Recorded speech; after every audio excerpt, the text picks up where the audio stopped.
When it comes to earning and redeeming points and miles, how do you know you're making the best decision?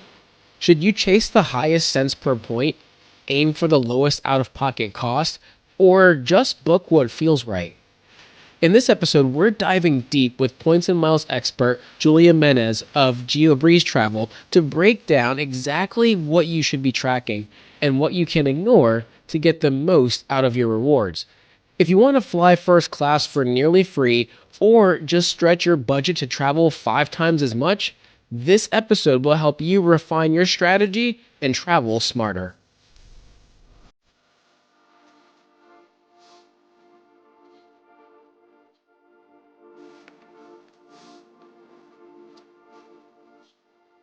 Welcome to the Revolutionizing Your Journey podcast. I am your host, DeAndre Coke. Today, I've got a fantastic guest with us, Julia Menez, who is the founder of Geobreeze Travel. You've probably heard her podcast because she is an OG in the points and miles game. I think, Julia, your podcast is over 220 episodes, and I know that you're an absolute expert in all things points and miles. So super excited to have you on the show today. I know that we're going to be able to take this a little bit more beyond just the beginner level when it comes to points and miles and cover a lot of really great things. So Julia, welcome to the show. Thank you. I am so excited to be here today. So Julia, I like to start off every episode just asking, where are you currently? Where are you from? And how did you get into the world of travel, points and miles, all that fun stuff?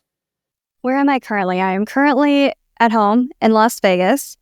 Where am I from? From? I'm from Blue Springs, Missouri. I'm Filipina, so usually when people ask where I'm from, they mean where are my parents from, and they're from the Philippines. How did I get into points and miles? I got into it through the world of FIRE and financial independence and retiring early.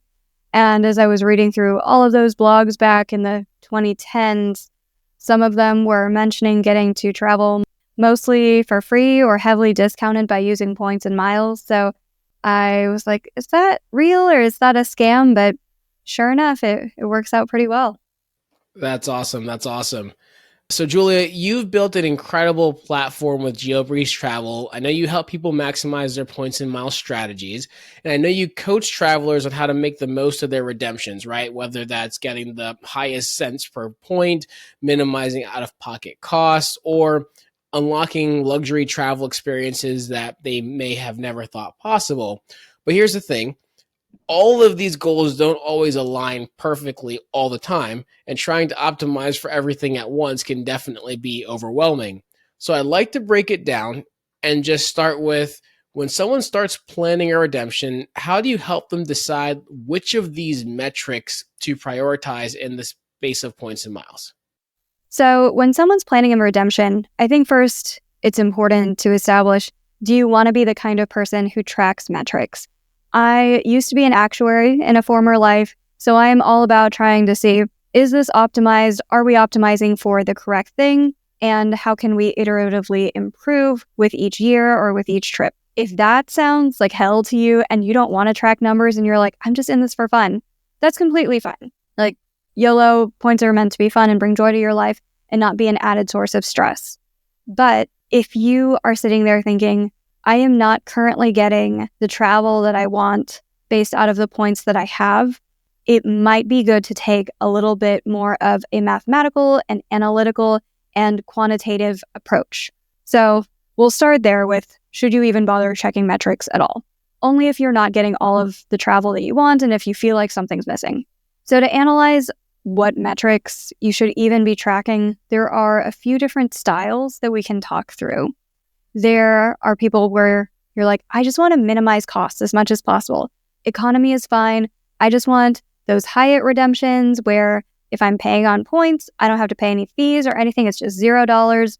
That's fantastic, even if it's a category 1. Or you want to fly something like Southwest Companion Pass, where if it's domestic, the taxes and fees would be $5.60 per person. You can get buy one, get one free flights using the Southwest Companion Pass, even when booking on points. That would be for the kind of person who really wants to minimize cost. And the main metric that they are tracking is how many dollars out of pocket did I have to put out for this trip? So I guess we'll start there. And there's a few different metrics, but do you have any follow-up questions on people who are just there to minimize costs? Yeah, I think a lot of people that get into this space are more so in that, realm of trying to minimize costs, as you mentioned. And a lot of what I talk about, I think we talk about in general within this community, right, is the nearly free travel, which is a big pull for a lot of people. But that being said, not everyone in this space is a financial advisor or a former actuary or a data analyst. And so the number crunching, as you said, probably sounds like hell to them. So my question for you is, how do you approach it? I mean, are you grinding out every single number still this long in this world of points and miles? Or have you gotten more to, okay, I've been doing this long enough. I just want to enjoy knowing, I just know that I'm getting a good deal kind of intuitively. The opposite, actually. I started just by doing this intuitively, where I was like, oh, let's just do some redemptions. Let's just follow some directions on a blog, kind of look at them like recipes, and then transfer points around there. I was not tracking before. I track a lot more diligently now, more so just for the transparency on my YouTube channel of what does this actually cost? And when you see all of the videos about, oh my God, it was nearly free, or we flew for only $43 or something like that, yeah, plus hundreds of thousands of points. And there are positioning flights that are often involved. There are taxes and fees. There are transits between different hotels and flights and everything. And sometimes it's just not worth it to do points, so we take advantage of cheap cash rates. So I track a lot more diligently now, mostly for the content and for YouTube. What I track for myself, I track a few different metrics. So I do track out-of-pocket costs. I track cents per point, which we can talk about. And I also track the ratio of my out-of-pocket spend divided by the sticker price of the trip. Personally, I aim for that number to be under 10%. So if I have a budget of $10,000 for travel for the year, I'm going to try to stretch that and get more than $100,000 of sticker price value when you're looking at if somebody were to just try to recreate this, being like, I'm not going to bother with points. If I just bought the exact same flights and the exact same hotel stays that she bought, how much would that just cost out of pocket following the itinerary to the letter? I want that ratio to be under 10%. And that is for a couple of reasons. One, I think it dissuades people from the obsession with lowest cost, because something else we can talk about is credit cards with annual fees. Some people are obsessed with the no annual fee ones, and they're great, but they do have limitations. And so I often ask people, would you rather spend $0 and get $100 back in value, or spend $100 and get $1,000 back in value? And if you don't have $100 to spend, that's completely fine. But I like the 10% ratio of cash you spent versus sticker price, because it also kind of puts into perspective what it takes to make these aspirational dream trips happen. I think there's so many people on the internet who make it seem so easy to say $50,000 or $100,000 to people on the internet and their followers who don't currently have $5,000 saved up, who do not have $5,000 in a checking account to meet a minimum spend, to pay these fees. And I think that's a bit of a disservice to our community. So if you have any type of budget for travel and your goal is instead to spread it and get 5 times as much travel as that budget would normally allow, or 10 times as much, or 20 times as much, just something where you recognize you do have to have some dollar input in there, I think that really opens up a new perspective for how to approach the world of points and miles, rather than just being like, I want to be as cheap as possible. I really love how you staged it that way because, from the lens of a financial advisor, always preaching every opportunity I can through this podcast and through social media and through our newsletter and blog, all the different things, is financial responsibility, fiscal responsibility. And now, granted, to travel, we can't literally travel for 100% free. There are costs at all times. At the very minimum, even if your hotel was all on points and your flight, for some reason, you got all on points with no taxes and fees, we still have food. We can't pay for food with points, right? There's still expenses there. So I love how you brought out that, to let someone figure out their travel budget and what that travel budget is for the year, and understanding that it doesn't have to be that you have to have a $20,000, $30,000 travel budget. It can be 10,000, it can be 5,000, it can be 1,000. But what type of trip could you take if you know using your own ratio there that you're trying to only use 10% of cash worth of value in your trip, is if your travel budget's $1,000 for the year, what type of travel experiences could you have if you're getting $10,000 of value for the year with the travel, or for you, $10,000 getting $100,000 worth of travel value for the year? So I think that's absolutely huge. And it is always important to go back to making sure that people recognize financial responsibility is always a key and has to be forefront, because we can't be pushing the travel lifestyle and pushing people to go into debt to afford the travel lifestyle because they can't afford to hit the minimum spend on these cards, or they can't afford to cover the fee for a card. So all really, really great points, Julia. So transitioning a little bit now to the conversation around cents per point and maximizing the value there. Can you kind of just start off in general and help people understand, help the listeners understand, what does the cent per point really mean? And do you feel like that's the best metric to go off of?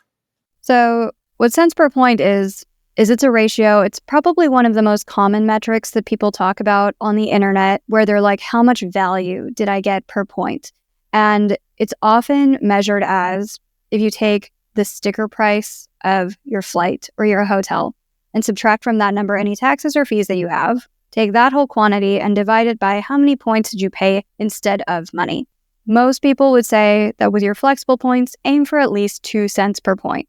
And there are a lot of people on the internet who are like, I've gotten 5 cents per point, 10 cents per point, 17 cents per point, 45 cents per point, crazy high ratios of how much value they were able to extract out of their points, which is fantastic for them. I have a lot of these videos as well. I have a whole video on different real life examples where I've gotten more than 10 cents per point. But I think that as far as it being the best ratio, I think people jump through too many hoops trying to maximize cents per point. And I don't think they know why they're doing it.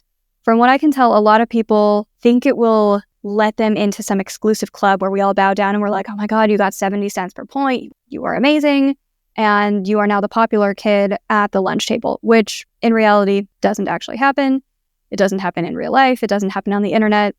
It definitely doesn't happen in real life. If you just think about the 5 people that you text the most and then you just text them like without any context, do this as an exercise. Everybody listening. I got 15 CPP. What do you think your friends are going to think that means? Like, most people, they don't care.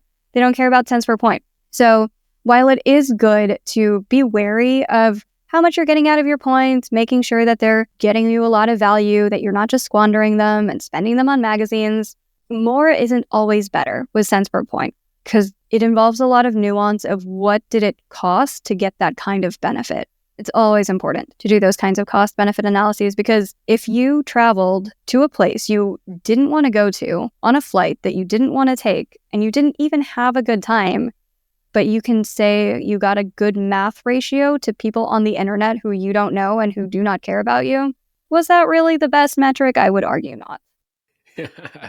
I love that in so many different ways. So there's so much to unpack there, right? You're at the base of it. You're 100% correct that there's so much more to extrapolate from just cents per point, and how many people are really going to understand the importance of that outside of perhaps for yourself and myself that have an audience, right? It is beneficial for us to share what those things are.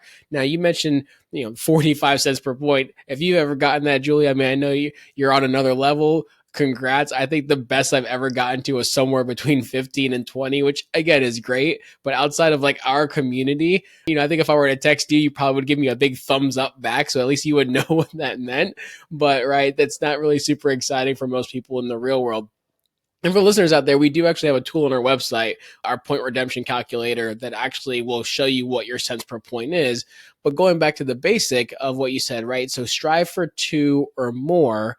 So how do you determine whether you should go for points or go for cash? And what if the points you can get the 2, the 3, the 5 cent per point, but may take you a little bit longer on your route or take you a little bit more out of your way? How do you determine whether it makes sense to still stick with the points option? Well, I think it's important to decide if that longer route is a pro or a con for you, because some people are like, I want more time in this plane because it's fantastic to be served caviar and champagne. So if you're like, well, you got to go in the wrong direction for a couple hours and then go to Europe or Asia or wherever, some people are like, done. That's more time in the cabin that I want to fly. So first decide, is that actually a pro or con for you?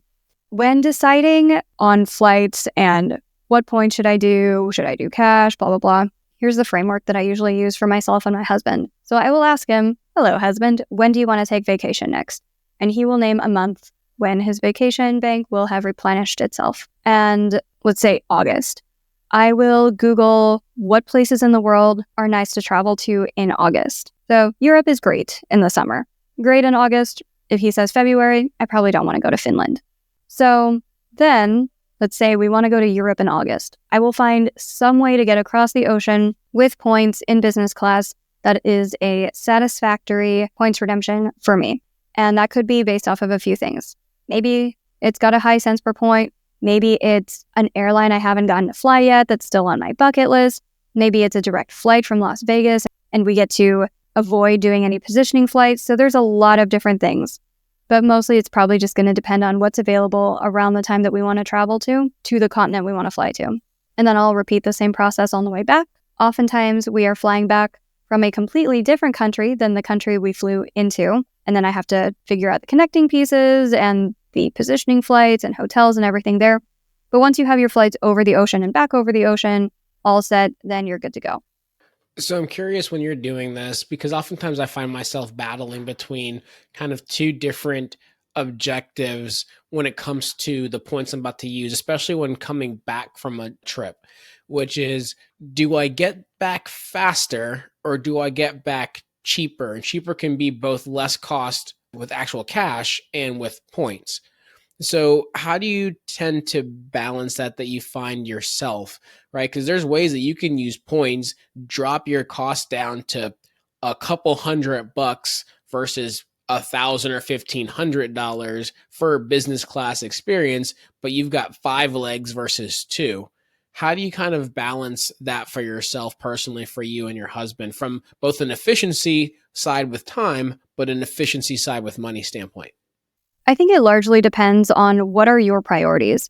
My priority is not minimizing out-of-pocket costs by any means. If it's like $1,500 in taxes, but it's a first class, amazing redemption with the showers and the rooms and the fancy beds and the caviar and pajamas and amenity kits and everything, like YOLO. We're at a point in life, luckily, that my husband and I are not trying to minimize out-of-pocket costs.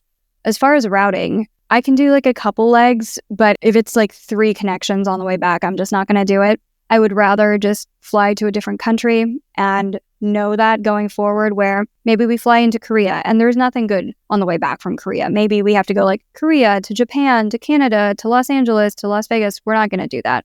I would rather just say there's a direct flight from Hong Kong to Los Angeles. I'm going to figure out a different flight in the middle to get from Korea to Hong Kong. So I'll structure it more that way, where I'm looking for what's the best flight that I can get over the ocean, because those are the ones that I really care about. As far as intra-Asia or intra-Europe flights, they're all going to be pretty bad most of the time, with some exceptions. Got it. And I think someone with children would probably say something similar, right? If you've got a couple young kids, whether toddlers or teenagers or anything in between, you're probably not going to want to have to deal with dragging them through multiple security checkpoints, multiple baggage claims, trying to layer through 3 or 4 stops on the route home versus let's get back as efficiently as we can. So there's less crankiness and less time sitting around an airport, even if you're in the lounge. So I can absolutely understand that aspect. Yeah, I jump on a lot of sales calls and coaching calls where they're like, oh, but it's like $200 extra dollars or $300 extra dollars. And please, everyone, keep in mind, my clients can easily afford that. Like, if they're one-on-one clients of ours, they have the income to be able to afford an extra couple $100 in taxes for a more efficient route. And whenever someone's like, it's a couple $100 extra dollars or $300 extra dollars, usually I will just counter with, is that what you would like to optimize for? And if the answer is yes, there's no shame. But if you're countering every single thing, and every time somebody gives you an alternative with, but what's the price of it and how expensive it is that what you want to optimize for in travel? Because if so, I don't know if points are really the thing to be paying attention to. You could just go for cheap cash flight deals. I mean, the bottom is getting lower and lower. There are tons of cheap cash flight deals. You can hop all over Asia with AirAsia. They're super cheap. There's always a way to get it cheaper. But you have to ask yourself, is that what you want to optimize for?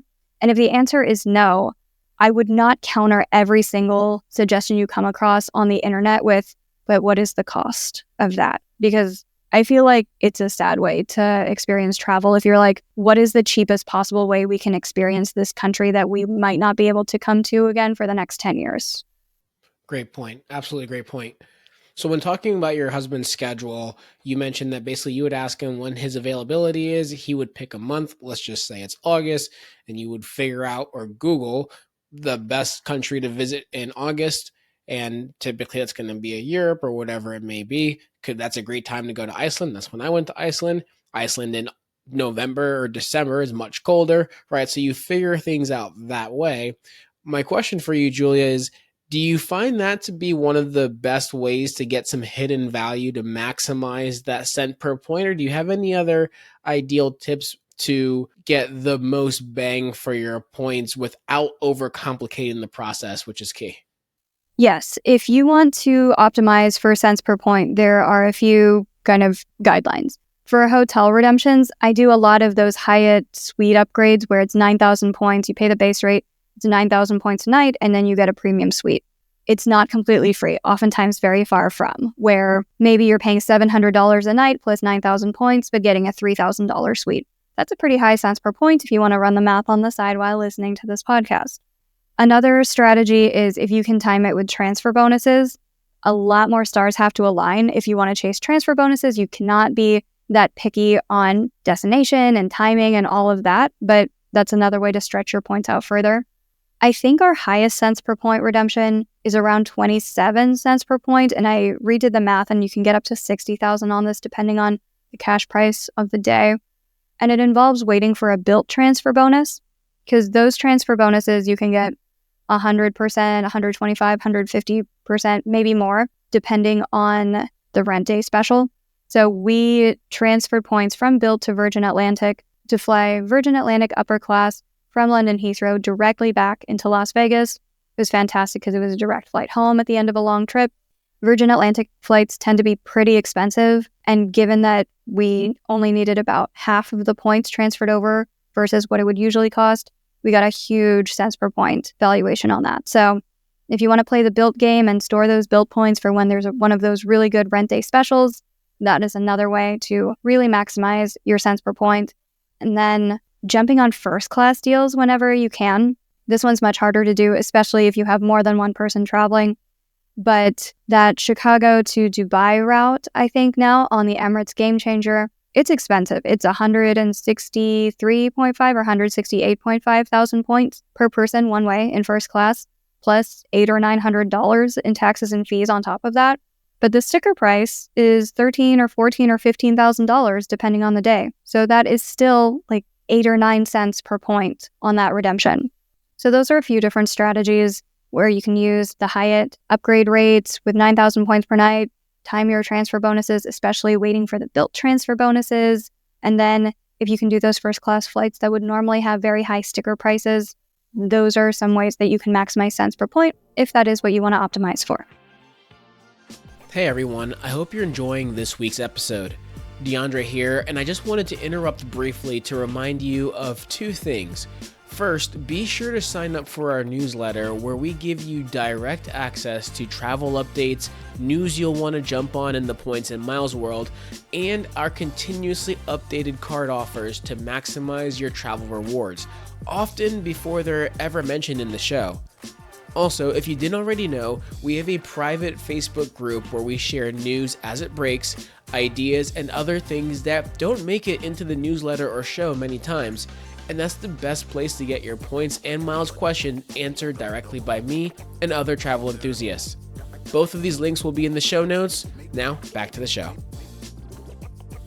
Well, let's transition a little bit, because what if it's less about optimizing cents per point, because flying the Chicago to Dubai or JFK Dubai route where you're getting an 8 or 9 or 10 cent redemption, but you're paying $1,500 in taxes and fees, and you're blowing through a wad of points for somewhere that you might not be that interested in going.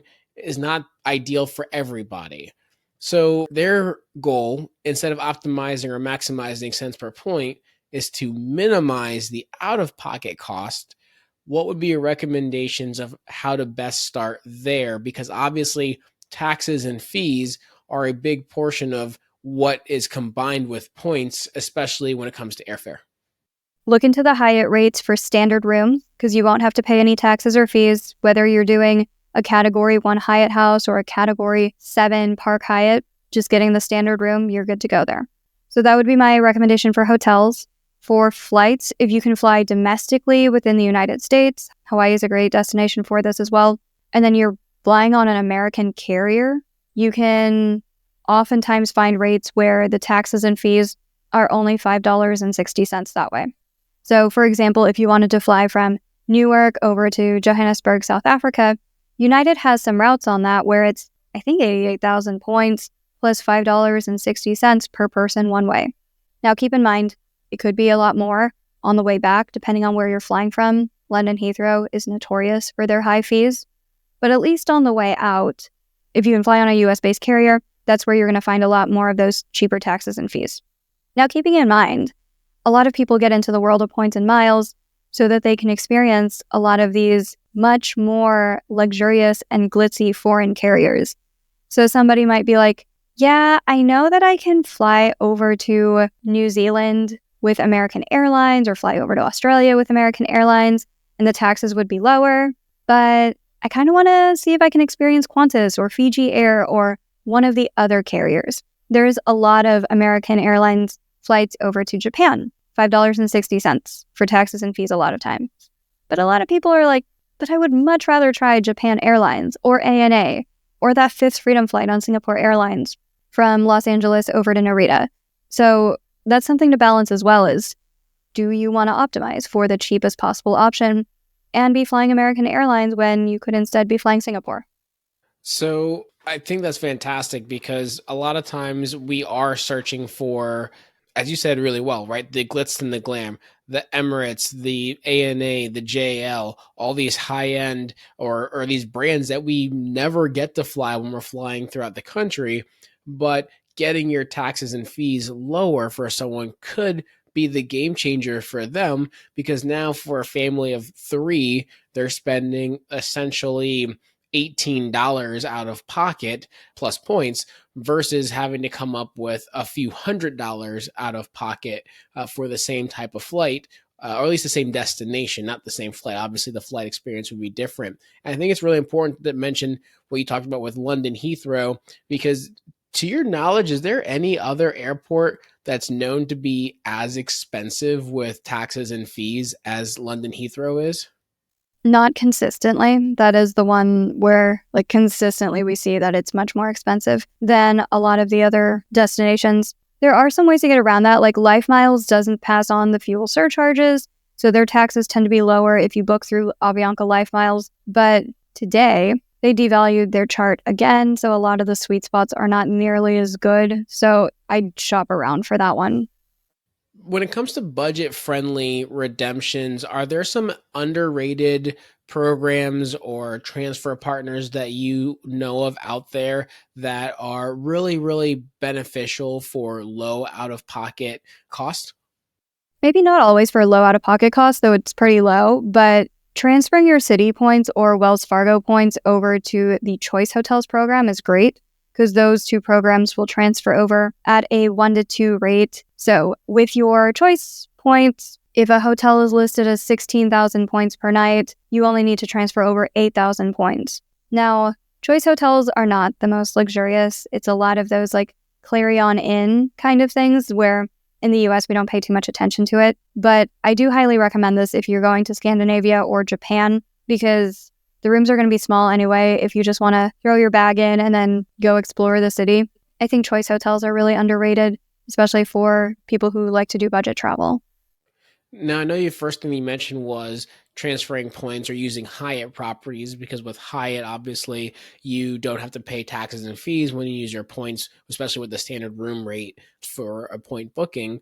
In your experience, is Hyatt the only one that does that? Or do all the hotel chains allow you to book and not have to worry about paying taxes and resort fees and all the other things? Definitely not all of them. Marriott charges a lot of fees. I've had to pay a lot of Marriott fees. Those are the two that I play most with, is Marriott and Hyatt. I think Wyndham is also pretty good about not paying a whole bunch of fees, but I could be completely wrong on that. So let me know in the comments if Wyndham actually does charge fees. Perfect. So we're going to take it up a notch, right? So we just talked about minimizing costs and kind of having more of a budget experience. How would you say is best to maximize luxury while keeping cost minimum? Any recommendations there? If you want to maximize luxury and you want to fly a lot of those flights that you see people post about, like Singapore Suites or Emirates First Class Game Changer, blah, blah, blah, you need to track what routes they actually fly. So many people are like, I check every day and they never have Singapore Suites open from Los Angeles or San Francisco or New York or anywhere else in the US. Yeah, unfortunately, those A380s no longer fly to the US, so you have to track where those planes actually fly. The easiest ones to catch those on, we book a lot of clients to and from Australia, between Sydney and Singapore on the Singapore Suites. We do India, there's some to Shanghai and Hong Kong as well. So tracking the routes and making sure you're familiar with where do those things actually fly, that's going to be really helpful for you. Also, for experiencing luxury but minimizing cost, you don't have to fly from the US across the entire world in that first class flight. Yes, it would be nice, but if you just want a taste of the luxury, I flew the Emirates A380 first class from Cairo, Egypt to Dubai. It was 4 hours, but on those 4 hours, I was like, I need pajamas. I need the Bulgari amenity kit. I need to shower. I need caviar. I need Dom Perignon. I got to experience everything very condensed in a 4-hour flight. It was 63,000 points and maybe like $200 in taxes and fees. So very affordable. It was a short flight, but I did get to experience that luxury and get a lot of B-roll for my Instagram content with just a 4-hour flight there. So I'm super jealous because we also had I think it was closer to 5-hour flight in Emirates first, and that was Maldives to Dubai. However, that was a 777. So I got all the things minus the shower. So that's still out there. I still have to take a shower on a plane. That's still on the bucket list to do. I'm very curious though, Julia, because I know your whole kind of business and world is in the points and miles and travel, right? So the content creation, all of that's all included of what you do, plus working with clients. I'm super curious.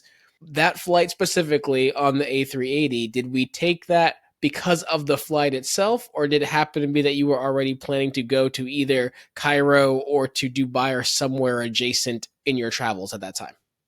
I planned that flight because I had points stuck with Emirates. This is another crazy story. So on a flight, we had booked Emirates business class from Milan back to JFK.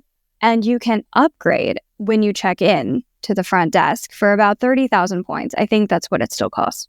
Yep, that's exactly what I did to get the business to first class Mali to Dubai. That's exactly what I did. So exactly 30,000 points still.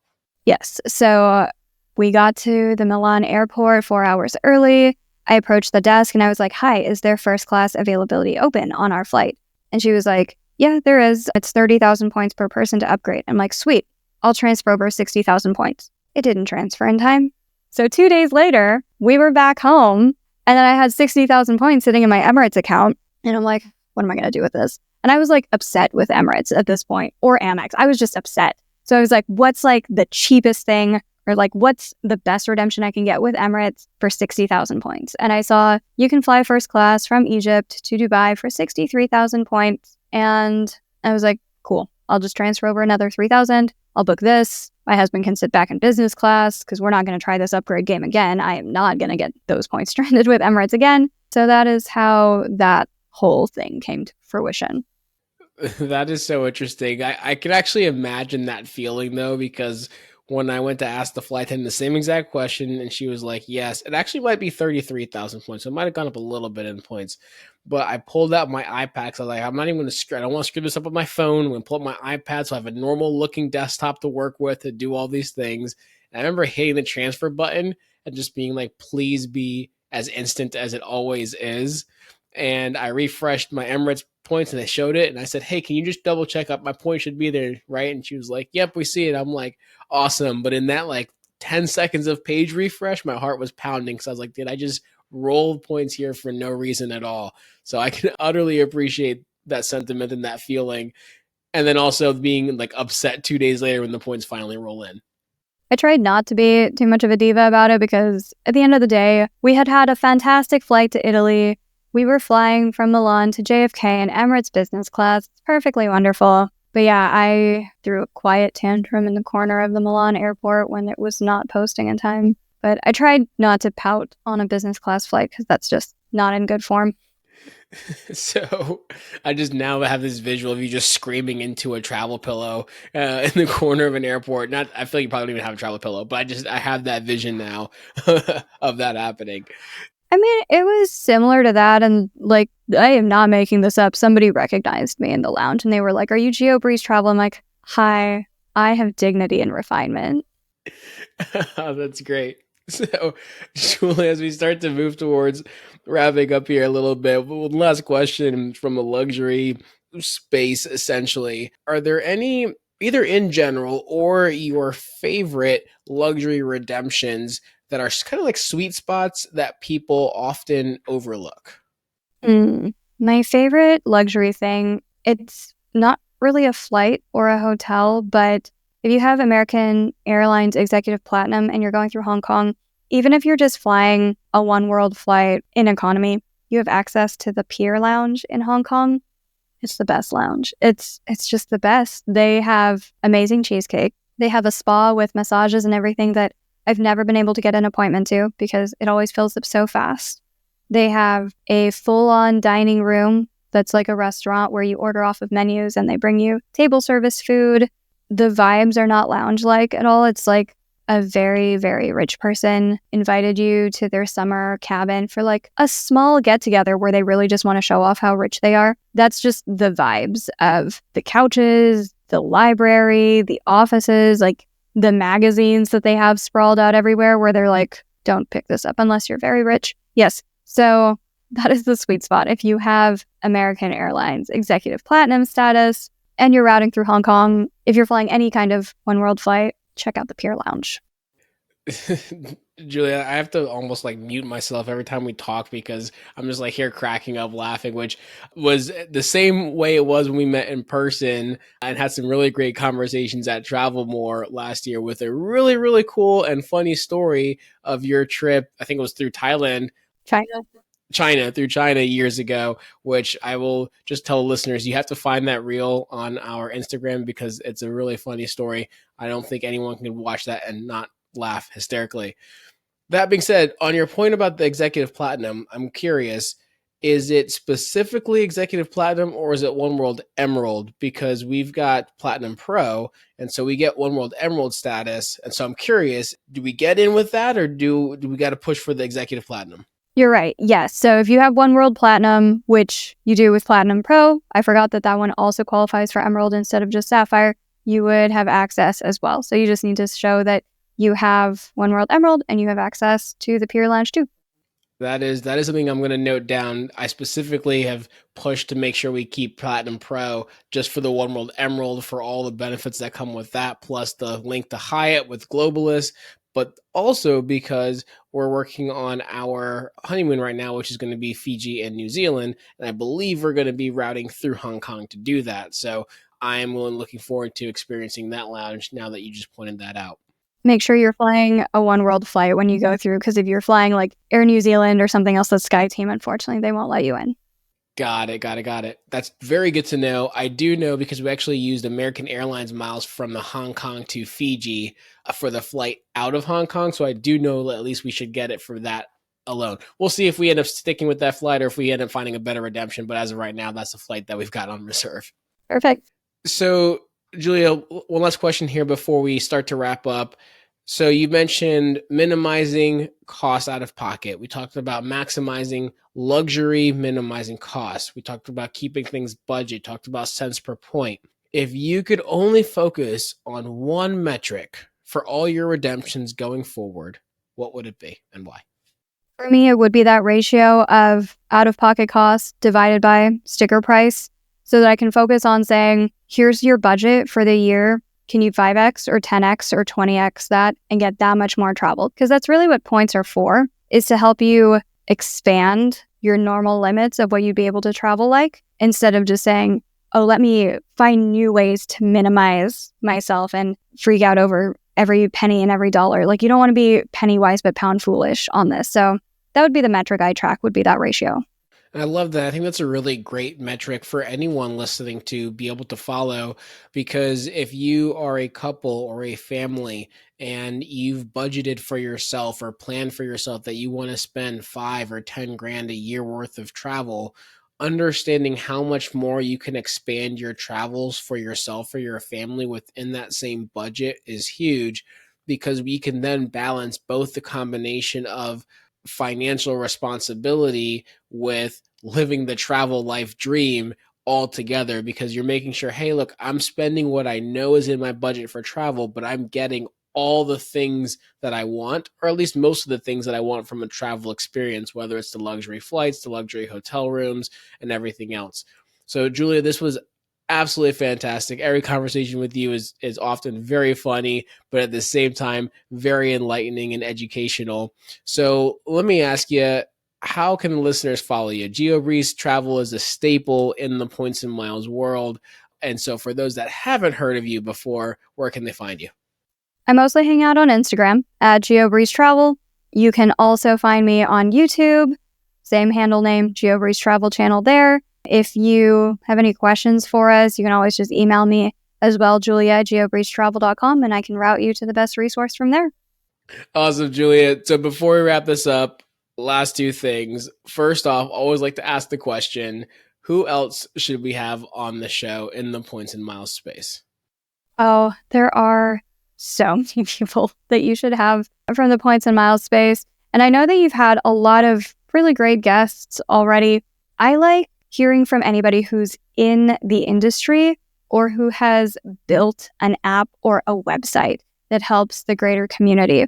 So some of my favorite people that I've ever talked to on my podcast, the build team is fantastic. So Dave Canty, head of loyalty there, or Richard Kerr, the people who make the different softwares that we use all the time. So Ian from Seats.aero, Tim from Rome, John from Aways, Mark from statusmatch.com is fantastic as well. As I name all these people, we really need more women to create more apps and websites. So Ashley from Ashley Gets Around, and Cam from our Travel Passport, and Annie as well. They, I believe, are creating an app coming soon to help you travel more as well. So I'm excited for what they're launching too. Perfect. Well, you named a laundry list of people. We'll try to start working on getting them on the show for future episodes. Julia, thank you so much. Any final thoughts before we wrap this one up? No, just thank you so much again for having me here. Always such a pleasure and so much fun to get to chat with you about points and miles whenever we can be in the same room, either physically or virtually. Absolutely.